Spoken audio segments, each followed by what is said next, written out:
வணக்கம். இன்றைய செய்திகள்.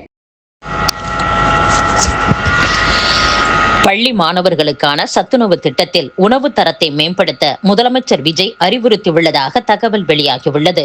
சத்துணவு திட்டத்தின் கீழ் அரசு பள்ளி மாணவ மாணவியருக்கு வெஜிடபிள் பிரியாணி, சாம்பார் சாதம், கருப்பு கொண்டை கடலை குழம்பு, தக்காளி சாதம், புளி சாதம், எலுமிச்சை சாதம், கருவேப்பிள்ளை சாதம், கீரை சாதம் வழங்கப்படுகின்றன.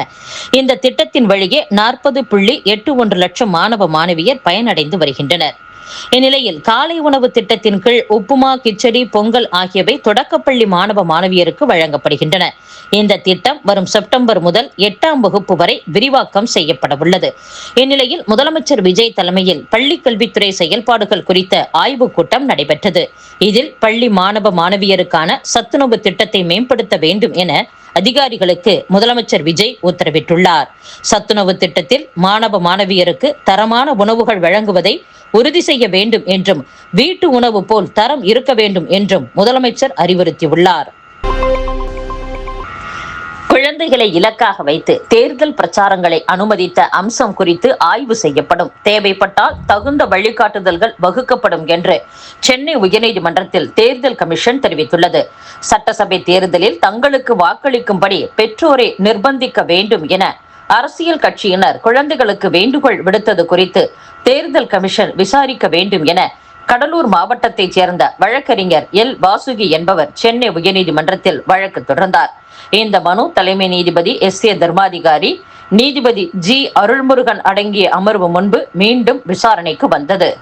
அப்போது தேர்தல் கமிஷன் தரப்பில் தமிழக தலைமை தேர்தல் அதிகாரி அர்ச்சனா பட்நாயக் தாக்கல் செய்த பதில் மனுவில் கடந்த 2024ஆம் ஆண்டு வெளியிட்ட அறிவுறுத்தல்களின்படி குழந்தைகளை தேர்தல் நடவடிக்கைகளில் ஈடுபடுத்தக்கூடாது என அரசியல் கட்சிகளின் வேட்பாளர்களுக்கு கடிதங்கள் அனுப்பப்பட்டுள்ளன. வாக்காளர்கள் அனைவரும் வயது வந்தவர்கள், சொந்தமாக சிந்தித்து வாக்களிக்க கூடியவர்கள், குறிப்பிட்ட எந்த கட்சிக்கும் வாக்களிக்கும்படி அவர்களுக்கு எந்த அழுத்தமும் கொடுக்க முடியாது. வாக்காளர்கள் மீது செல்வாக்கை செலுத்துவது என்பது ஒரு வகையில் ஊழல் நடவடிக்கைதான். குழந்தைகளை இலக்காக வைத்து செய்யப்படும் பிரச்சாரத்தால் குழந்தைகள் தங்கள் பெற்றோரையும் வீட்டில் உள்ள பெரியவர்களையும் சம்மதிக்க வைக்க முடியும் என்ற அம்சம் குறித்து ஆய்வு செய்யப்படும். தேவைப்பட்டால் இது சம்பந்தமாக வழிகாட்டுதல்கள் வகுக்கப்படும் என்று கூறப்பட்டுள்ளது. இதையடுத்து வழக்கு விசாரணையை தலைமை நீதிபதி அடங்கிய அமர்வு வரும் 22ஆம் தேதிக்கு தள்ளி வைத்துள்ளது. தமிழகத்திற்கு வழங்க வேண்டிய சமக்கர சிக்ஷா கல்வி நிதி விடுவிக்க கோரி மத்திய கல்வித்துறை அமைச்சரை சந்திப்பதற்காக தமிழக பள்ளிக்கல்வித்துறை அமைச்சர் ராஜ்மோகன் விரைவில் டெல்லி செல்ல உள்ளதாக தகவல் வெளியாகியுள்ளது. மத்திய மாநில அரசின் நிதி பங்களிப்புடன் ஒருங்கிணைந்த பள்ளிக்கல்வி சமக்கர சிக்ஷா திட்டம் செயல்படுத்தப்படுகிறது. இதன்படி புதிய பள்ளி தொடங்குதல், ஆசிரியர் நியமனம் உட்பட 20க்கும் மேற்பட்ட செயல் திட்டங்கள் ஒருங்கிணைந்த பள்ளிக்கல்வி திட்டத்தின் கீழ் செயல்படுத்தப்படுகிறது. இதற்காக மத்திய அரசு மாநில அரசுகளுக்கு ஆண்டுதோறும் குறிப்பிட்ட நிதியை ஒதுக்கீடு செய்கிறது. இந்த சூழலில் PM ஸ்ரீ பள்ளிகள் திட்டத்தில் இணைவதாக தமிழக அரசு கடந்த 2024ஆம் ஆண்டு உறுதியளித்து பின்வாங்கியது. உறுதியளித்தபடி PM ஸ்ரீ திட்டத்தை செயல்படுத்த வேண்டும் என மத்திய அரசு தமிழக அரசை வலியுறுத்தி வருகிறது. அதை ஏற்க தமிழக அரசு மறுத்து வருகிறது. இதனால் சமக்கர சிக்ஷா திட்டத்தில் தமிழக அரசிற்கான நிதி ஒதுக்கீட்டை மத்திய அரசு நிறுத்தி வைத்துள்ளது. தமிழக அரசிற்கு 5000 கோடி ரூபாய் வரை வழங்க வேண்டியுள்ளது. இதனிடையே முதலமைச்சர் விஜய் தலைமையில் நடந்த ஆலோசனை கூட்டத்தில் சமக்கர சிக்ஷா நிதியை பெற நடவடிக்கை எடுக்கும்படி பள்ளி கல்வித்துறைக்கு உத்தரவிட்டுள்ளார். அதை ஏற்று மத்திய கல்வித்துறை அமைச்சர் தர்மேந்திர பிரதானை சந்தித்து நிதி பெறுவதற்காக அமைச்சர் ராஜ்மோகன் விரைவில் டெல்லி செல்ல உள்ளார் என்று பள்ளிக்கல்வித்துறை அதிகாரிகள் தெரிவித்துள்ளனர். அதிமுகவை ஒன்றுமே இல்லாமல் ஆக்கிய பெருமை அமமுக பொதுச் செயலாளர் டிடிவி தினகரனையே சேரும் என்று தமிழக காங்கிரஸ் தலைவர் மாணிக்கம் தாக்கூர் தெரிவித்துள்ளார்.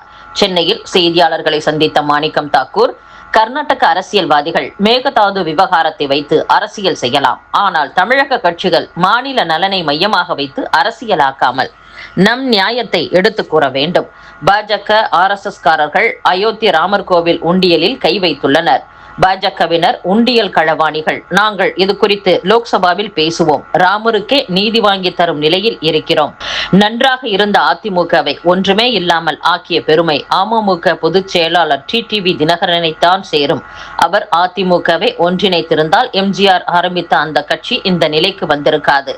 வந்தே மாதரம் பாடலையும் தேசிய கீதத்தையும் காங்கிரஸ் எப்போதும் மதிக்கிறது. ஆனால் அதை வைத்து மத்திய உள்துறை அமைச்சர் அமித்ஷா உள்ளிட்டோர் மலிவான அரசியல் செய்வது கண்டிக்கத்தக்கது.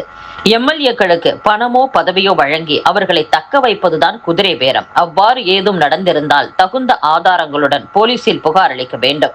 போலீசில் புகார் அளிக்காமல் ஆளுநரிடம் புகார் அளிப்பது சரியானதல்ல. அது அரசியல் நாடகம்.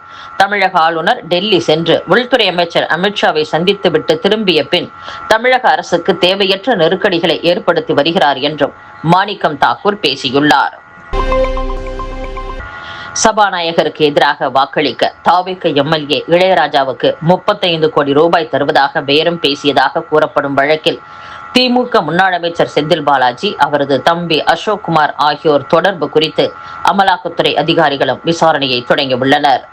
இத்துடன் செய்திகள் நிறைவடைகின்றன. மீண்டும் நாளை சந்திப்போம். வணக்கம்.